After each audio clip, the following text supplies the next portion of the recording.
Hello everyone, it's Graham from Lakeside, and as I mentioned in the previous video, I'm going to be doing a video now of restoring this MGTF. The paintwork actually is not too bad at all, but it's got a broken windscreen, it's got a bent axle on the front, and yeah, I mean, basically I've got to take the chassis off to replace the windscreen anyway. So what I will be doing is doing a complete restore on this, stripping the paint, taking the chassis off, straightening the axle, putting new tyres on, repainting it. So let's start by taking the chassis off. I've already taken probably about 8 photographs of all different views of this, just so that when I come to do the painting I can get the details of what colours go where. It's basically red on the main body, tan on the interior, and silver for headlights, radiator and bumpers, and that is about it. But nevertheless, I like to take photographs for records, and also the positioning for the transfers to go on. So there's one there, one on the other side, just see the bottom of it there, and there's one which is worn off which goes on the bonnet. So that's about it. So the first thing to do is to drill out those first 2 rivets you see there, one here and one here. So I should do that now.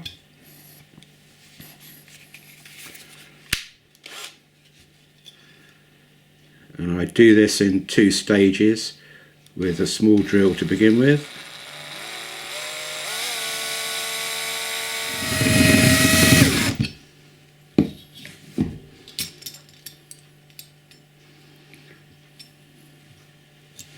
One side, and then I need to get hold of the chap here and get him out. And again, that looks like a rivet. So we're going to have to drill that out.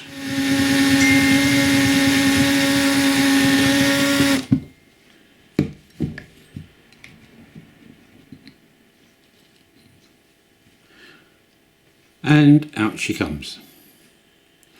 So they are really all the basic components now. And all I need to do is pop that steering wheel out here, which is just pinned in place, so that'll pop out. And then put that into the paint stripper, and then we're ready to go. So the whole lot will go into the paint stripper, including the chap, and away we go. So about 3 minutes ago I put the body of the MG in some caustic soda and gave it a stir.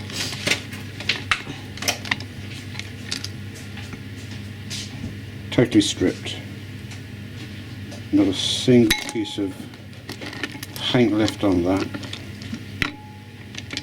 Amazing stuff this, but you have to be really careful with this caustic soda.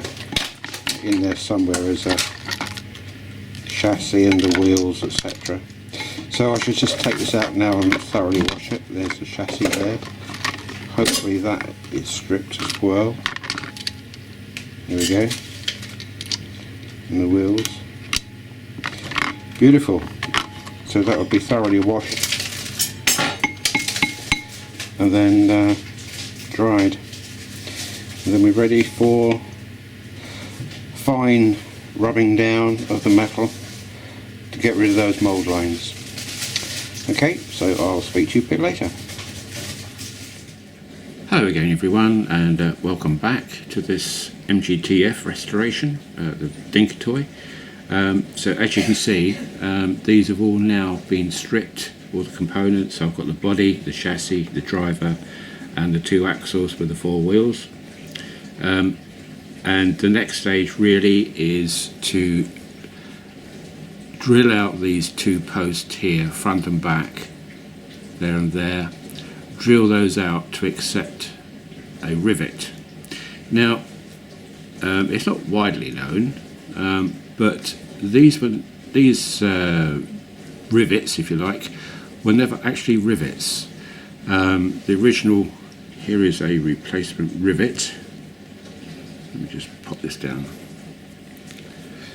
That is the rivet which will be replaced into the body shell. But the cars were never built with rivets.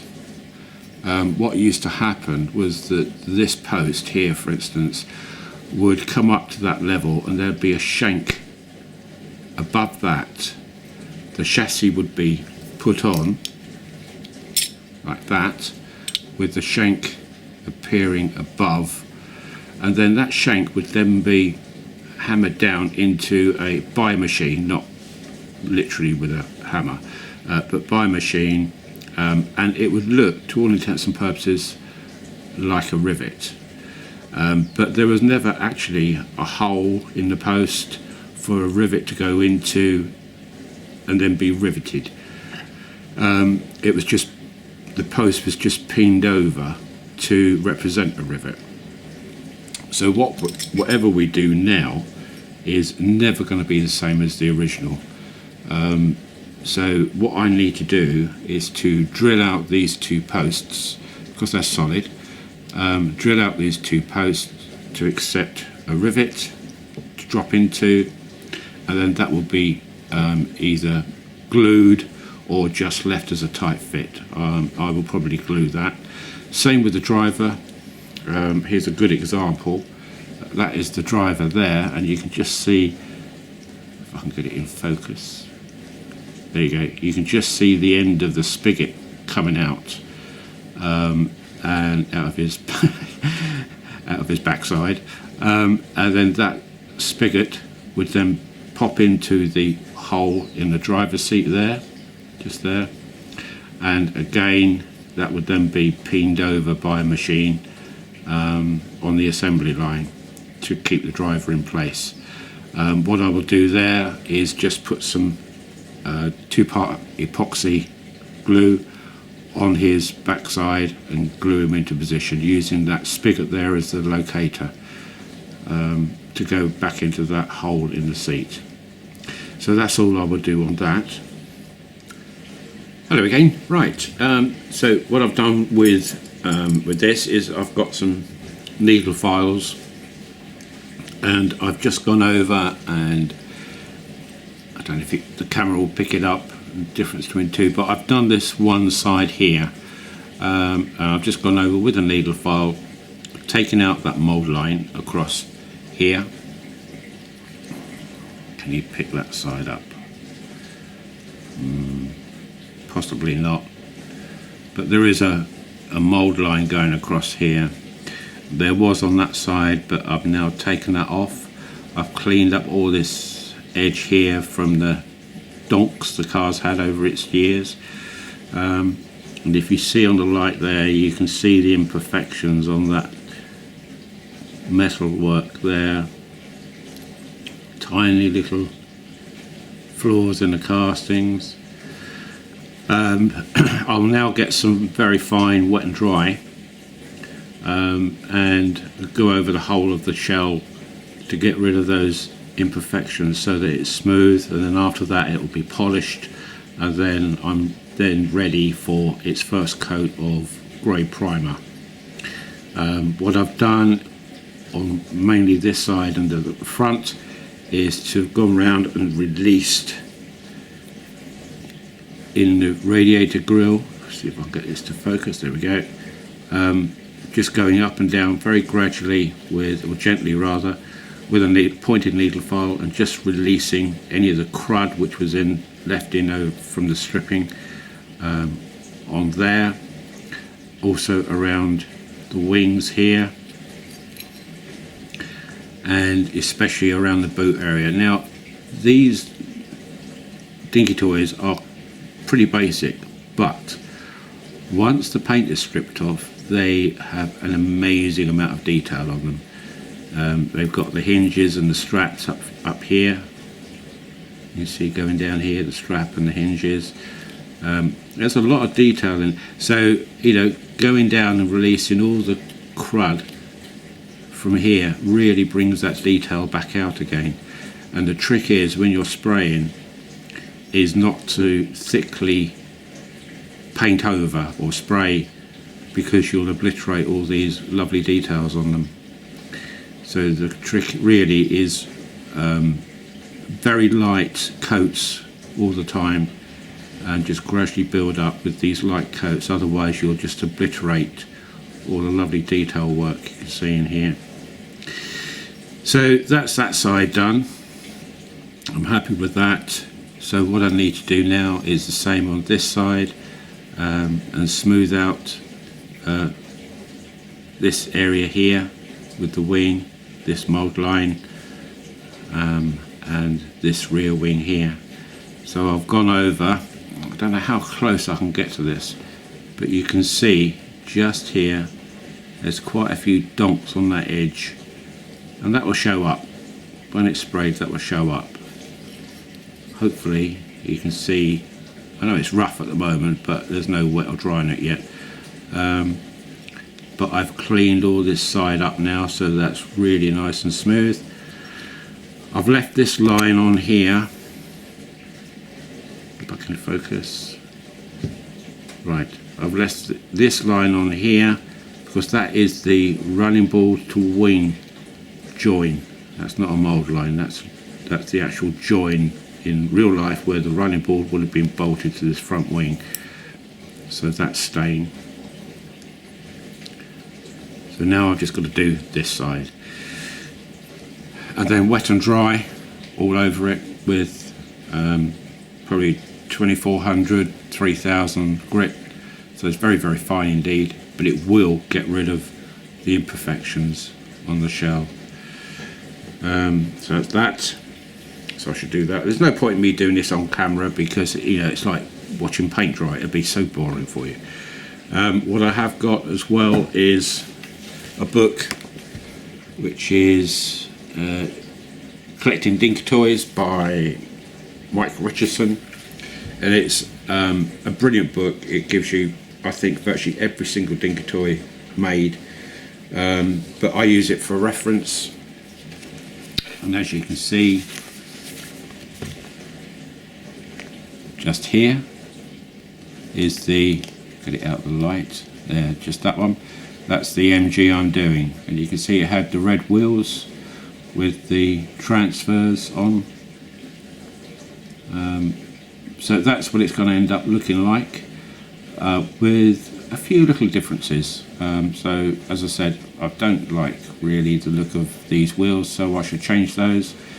And also, if you look closely, you might not be able to pick it up, but on the radiator here, they only painted the vertical bars. They didn't paint silver the radiator surround. Now in real life, that grille, the whole grille, not just the vertical lines, but the whole grille and the surround was chrome along with the bumper. So I'm going to do the same. I'm not going to do just vertical bars. I'm going to be painting the whole grille surround as well in silver. So it is little things like that which I want to change on this one. As I say, it's not an issue because it's not original now, so I can do whatever I want. In fact, it's called a code 3, where you change it so that it's not as per the original. They call them code 3s, which is what this is going to turn out like. Okay, so that's it for now, and I shall carry on. I should do the other side with the file, with the needle file, take out this line, wet and dry the whole shell, ready for the primer, and I will come back before I spray primer because it should look quite a lot different. Okay, so speak to you again soon. Welcome back, and so I've got now the 3 components which I wanted to prime, which are now done and dry. So the body is now looking like that. Looks absolutely gorgeous. Really, really pleased with this. come out absolutely superb. All the imperfections are now gone. There's 3 coats of grey primer, light coats of grey primer. So that's the body, the chassis,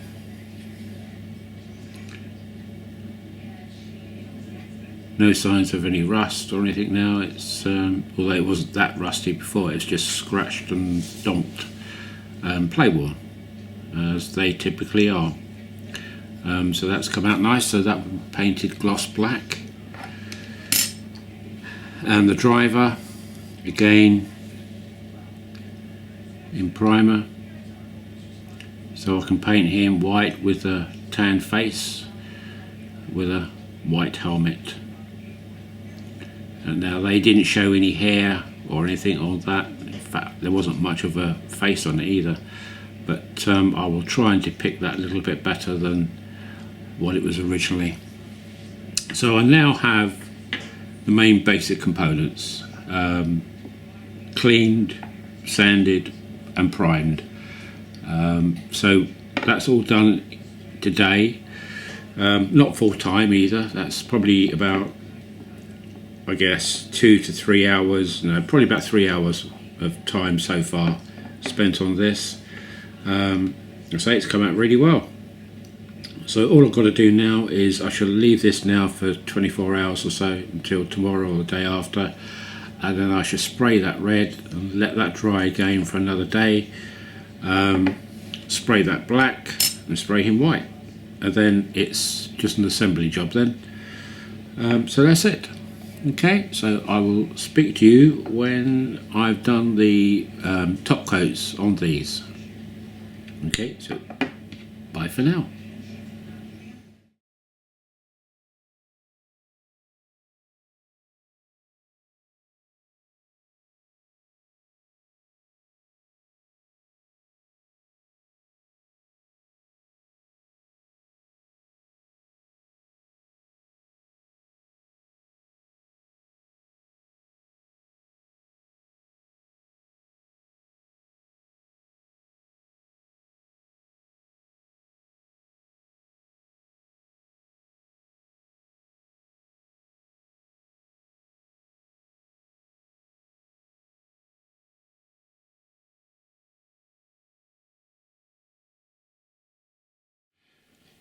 Hello everyone, right, back again, and the finished item. It went very well, well, extremely well really. I'm very, very pleased with the end result. It's the body work itself has come out absolutely fantastic. So it did pay off doing the sanding down and priming and sanding that down before putting the top coat on. 3 coats of red and 3 coats of the black on the chassis underneath, allowing each one to dry obviously. And then final assembly, and I guess the hardest part really wasn't difficult, the hardest part was cutting the axles to size, the new axle, and peening over the ends of the axles so the wheels stay on. That was probably the hardest part, but even that only took about a quarter of an hour per axle, so it wasn't that bad. So yeah, it's come out very nice. Nice gloss on it. See if I can get the bonnet in the light. There you go. And the wings. So it really did pay off sanding it down, because there's no imperfections in that metalwork at all now. It's really nice and smooth. As you can see, I've painted around the grille area rather than just the vertical lines, which is what it had originally. I wanted to paint the chrome around the shell itself, which I think just adds that little bit extra. The chrome on the overriders and the blade bumper, black number plate, probably can't see that, but there's a black number plate underneath there. The interior I've done slightly different. Rather than do the whole of the inside like a tan colour, I've done it more of a brown, and I've left the door cards red rather than the brown like the seats, just so that it depicts the, it's gone out of focus, there we go, it picks out the seating better, that's all. Dashboard, steering wheel, and I painted the man, giving him some buttons on his overall, black helmet. So yeah, all in all, a nice little model.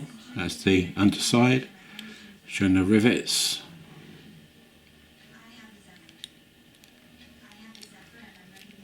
So a nice little display toy to go with my collection. And I have to say thank you to David Hyde again, because if it wasn't for him, I don't think I probably would have got back into this, but seeing him do his got my interest back in it again, and it's just a nice kind of weekend job to do. They don't take very long to do, and the end results are very pleasing.